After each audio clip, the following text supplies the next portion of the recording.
Morning, everyone. This morning, we are remembering Julia Casey. We join our hearts together and give comfort and strength to her family and close friends. Mourning is a time filled with many emotions and memories, some bitter and some sweet, hopefully many sweet. We begin our service with the recitation of psalms and poetry and prayers, thus linking Julia's life with all of you and our millennia-old tradition and the eternity of God. Death is better than a life of pain. An eternal rest is better than constant sickness. Let us not seek to understand what is too difficult for us, nor search for what is hidden, nor be preoccupied with what is beyond. For we have been shown more than we can comprehend. As a drop of water in the sea and a grain of sand on the shore are our few days in eternity. The good things in life last a short time, but a good reputation endures forever. In Judaism, we don't focus very much on angels. However, the idea of angels is with us. It's present in our prayers that we say on Friday night, and it's present in our sacred texts.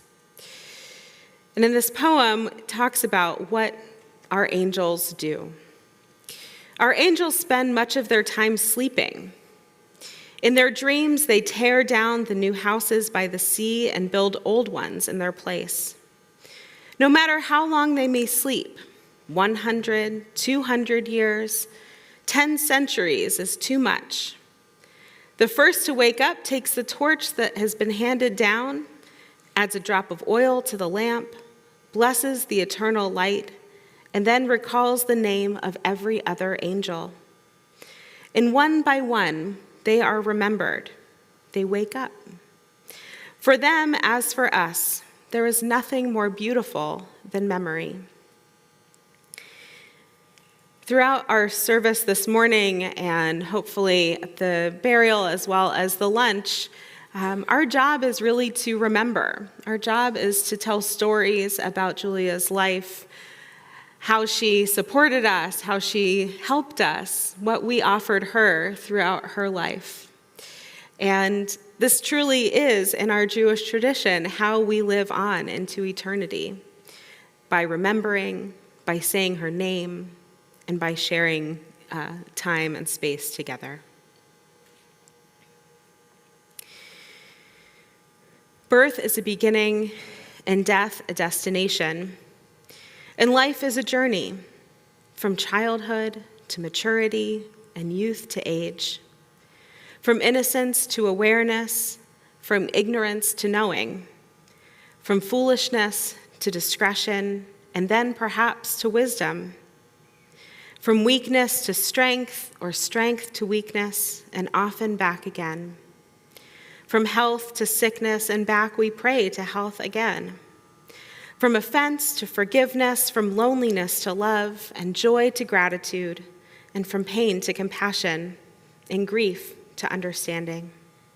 From fear to faith, from defeat to defeat to defeat. Until looking backward or ahead, we see that victory lies not in some high place along the way, but in having made the journey, stage by stage. A sacred pilgrimage. Birth is a beginning and death a destination, and life is a journey, a sacred pilgrimage to life everlasting. I invite you to open your pamphlet in front of you, leaning on the Jewish tradition by singing psalms and saying these words that are meant to offer us comfort in this dark moment. Esayena el Harim, me'ayin yavo Ezri,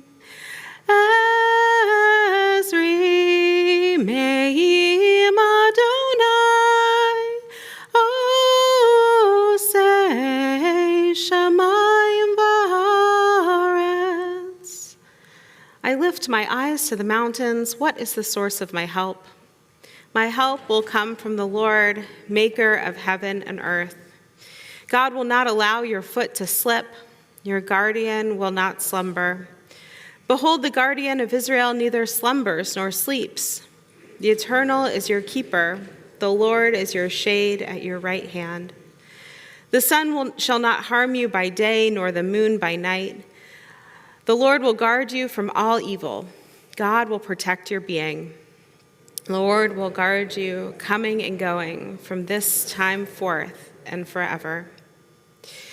As in the world around us, so too in human life, darkness is followed by light and sorrow by comfort.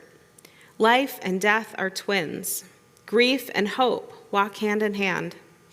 Although we cannot know what lies beyond the body's death, let us put our trust in the undying Spirit who calls us into life and who abides to all eternity. The 23rd Psalm is our most personal psalm, wondering how God will be with us during this moment. Join together in the English. The Lord is my shepherd, I shall not want.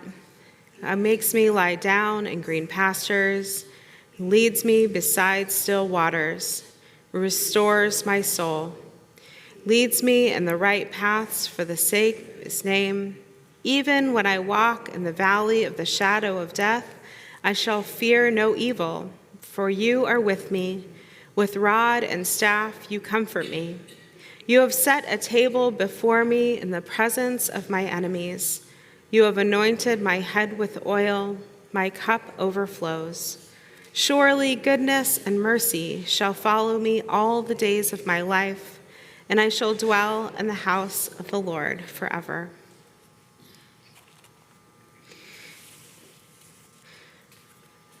I did not have the chance to get to know Julia. I met her once, just last week. And so these words that I'm going to share are part of hopefully some wisdom, some understanding of this moment, as well as a compilation of stories and remembrances from her loving family.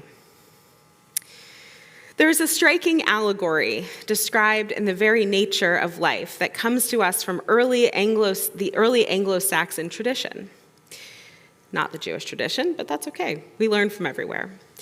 The allegory describes a great Gothic castle in which there is a huge banquet hall filled with banquet tables. The feast is over. The guests sit before a huge fireplace. The flame above the logs casts its light and shadow on the faces of the guests. Save for the light of the fireplace, the great room is shrouded in darkness.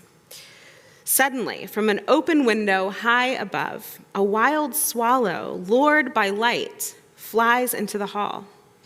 For a moment, it beats its wings wildly across the space of the banquet hall. Then, as swiftly as it entered the hall, the swallow disappears through the open window on the opposite side. This ancient story has a great power, for it speaks to us about life, about our own lives. Like the swallow, we come into the world out of darkness of our mother's womb. For a brief interval, we enjoy the warmth, the beauty of life's banquet chamber. And then, because it is our inescapable destiny, we disappear into the night of eternity. However, the analogy is not completely an accurate one. For unlike the swallow, which as soon as it vanishes is forgotten, a person continues to live on in the memories of those who knew them. Though a person may have physically passed from this world, as long as there are people whose lives they have touched, they continue to live on beyond the grave. Family and friends and neighbors, and reviewing the lives of a lifetime, we do not remember everything. We choose from the multitude of memories of a person's life, her illness, her career, her association with others, those memories that continue to have meaning. It is these memories that remain a living influence in their lives. Those who have gathered here have many and varied memories of the years that they have spent together. These memories have helped them and us to form their pattern of values and to give them a perspective on the world which will continue to influence and shape their lives in the years ahead. Julia Casey lived a rich life.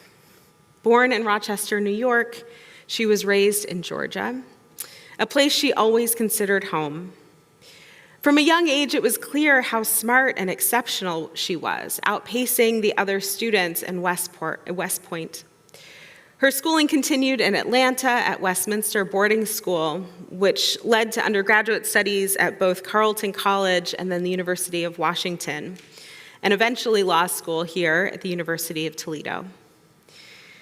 These details about her schooling are important because they shaped who she became, someone who read, performed, studied, and wrote throughout her life.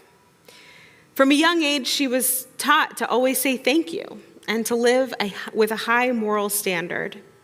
And even after all of her years of living in Toledo, she was known to say y'all and would often have to repeat herself to be understood by other Northerners.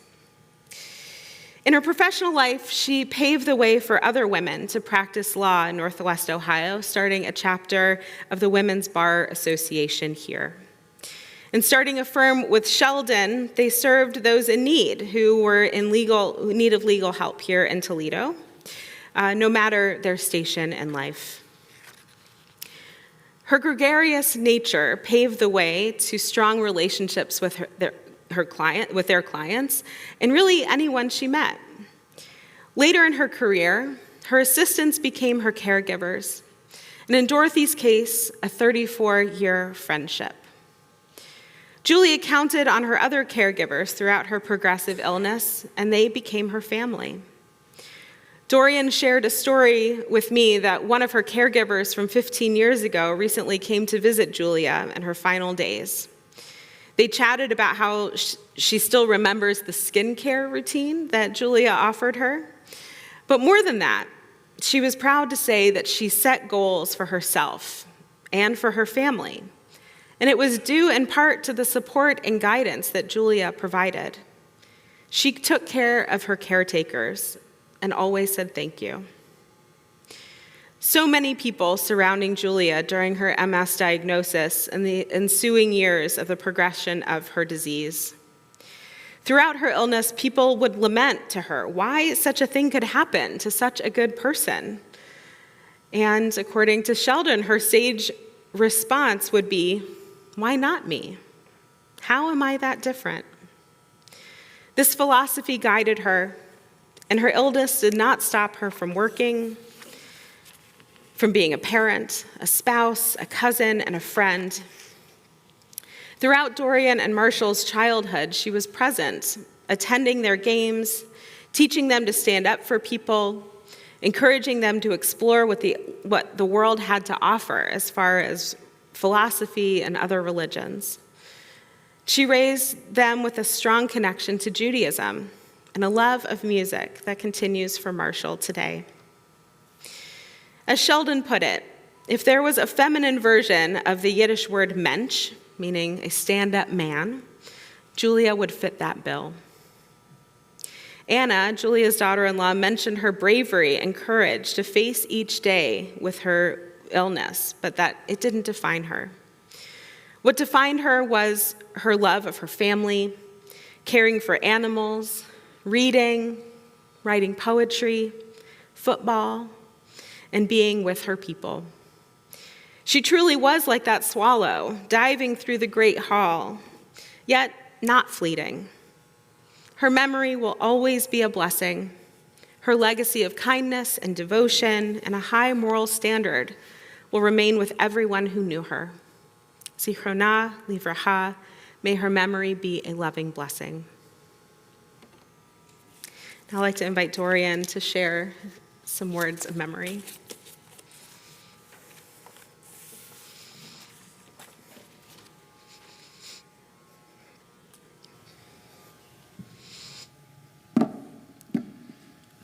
Thanks, Rabbi. Is my volume okay? Yeah, it's so nice to see all of you. I wish it was under different circumstances, but thank you for coming out.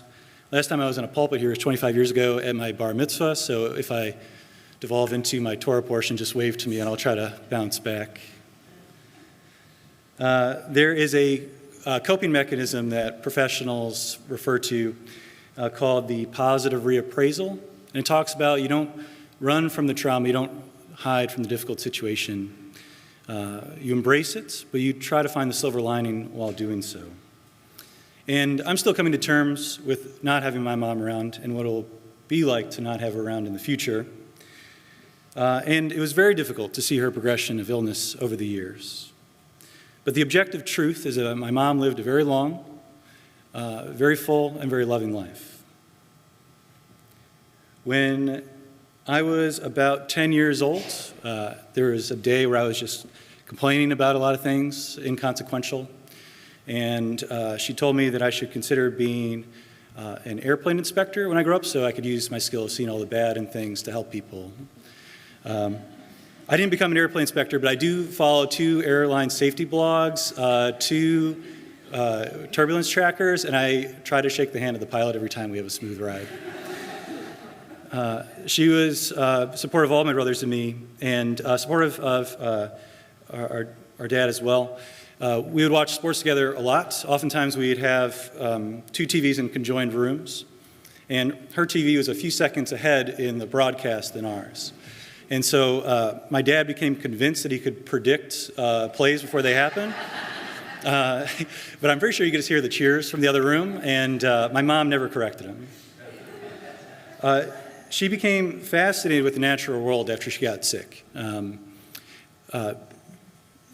Animals from faraway places that even if she were healthy, she would never get a chance to visit, but also non-exotic animals like the mini dogs that we had, Luke and Larry and Spud and Bandit, and just could not watch enough animal rescue shows, and to the point where she could talk you through a minor horse appendectomy if you ever needed a guide through one of those.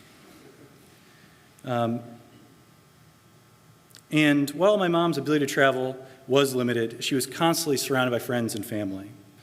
I grew up with a revolving door of people coming into the house to see her every day, to the point where I have extreme anxiety if there's ever any moment of silence in my life to today. Susan Sontag wrote, "Everyone who is born holds dual citizenship, in the kingdom of the well and in the kingdom of the sick." My mom found her second passport too early in life. And there were folks who saw her and saw remnants of who she was before. But there were more folks, including the people here today, who met her wherever she was on her journey and saw her for who she was that day. And through that, she always had plenty of care and companionship and friendship and love. There are too many people to name. And I've been gone in Michigan for 5 years, so don't blame me if I forget you. But there are a few people I have to mention. And Dorothy, Pat, Monica, Nikki, at hospice, you were joking about who is who in the little family you created, but you never questioned that you created a family together. Elliot and Vicki, Pete and Barb, Jim and Susan, you treated my mom as if she wasn't sick at all. And your ability to be friends was easy and effortless. And Dad, thank you for making this community possible for Mom. Your devotion to her was astounding in its tirelessness and your attention more than anyone could ask for. So my point, I think, is that my mom's journey wasn't just hers. She was part of all of our journeys as well, and she will continue to be. Thank you.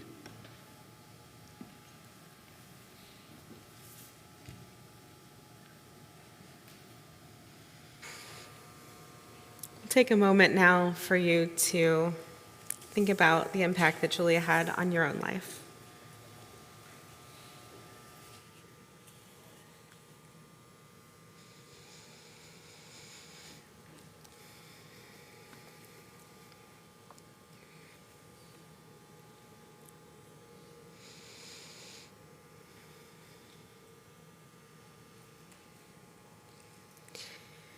You who heal the brokenhearted and bind up their wounds, grant comfort and consolation to those mourners as they face their grief. Fill their lives with acts of loving kindness and truth, which serve as the genuine memorial to our dear Julia. The deep bond of love will remain unbroken. I'll invite you all to please rise now for the memorial prayer.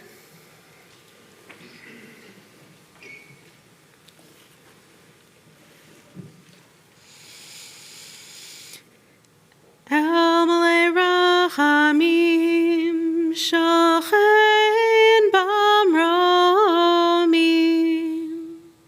Hamtze Menucha Nechona Tachat Kanfei HaShechina Im Kadoshim U'Tahorim Kezohar Harakia Mazirim Et Nishmat Yakira Shalcha Leolama Barachamim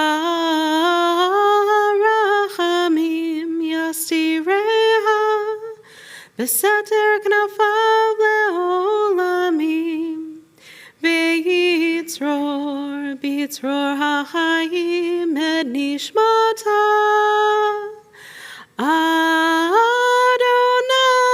Unachalata V'tanuach b'shalom al mishkava V'nomar Amen. May the source of life, the fountain of all being, open our hearts to compassion and our eyes to wisdom, that we might glimpse in perfect peace and sadness the way of all things. May Julia's memory be for us a blessing, and may we never let the light of her love grow dim in our hearts. May we remember all her worthy and righteous deeds, that her memory be forever bound up in the bond of life.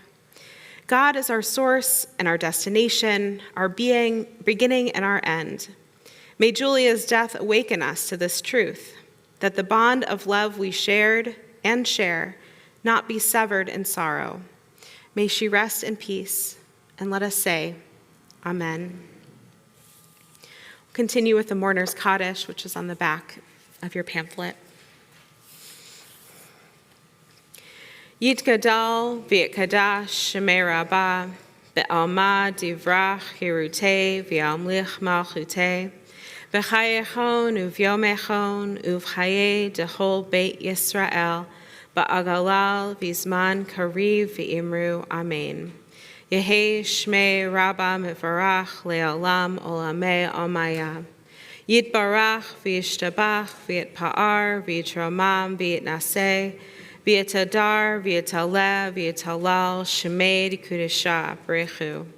Le'ela min kol birchata v'shirata tushbechata v'nechemata da'amiran be'alma v'imru Amen. Yehei shlama rabba min shemaya v'chaim aleinu ve'al kol Yisrael v'imru Amen. Oseh shalom b'mromav hu ya'aseh shalom aleinu ve'al kol Yisrael v'imru Amen. May the Holy One of blessing, from whom all things come and to all things return, give us light and peace on this day of grief and mourning, and may our service of memory for Julia bring comfort and strength. This is the conclusion of our service here. If you choose, you can join us for the burial, followed by a meal of condolence here at the temple.